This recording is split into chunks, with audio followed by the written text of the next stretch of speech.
আজ আমরা বিশেষভাবে সৌভাগ্যবান এবং সম্মানিত যে বাংলাদেশের তিনবারের নির্বাচিত প্রধানমন্ত্রী বীর মুক্তিযোদ্ধা শহীদ রাষ্ট্রপতি জিয়াউর রহমানের স্ত্রী বেগম খালেদা জিয়া আজ এখানে আমাদের মধ্যে উপস্থিত আছেন।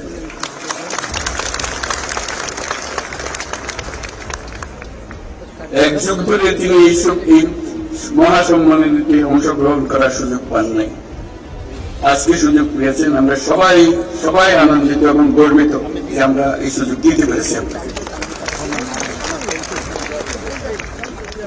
শারীরিক অসুস্থতা সত্ত্বেও এই বিশেষ দিবসে সবার সঙ্গে শরীর খাওয়ার জন্য আপনাকে আবারও ধন্যবাদ। আমরা তার আশু রোগমুক্তি কামনা করছি এবং এই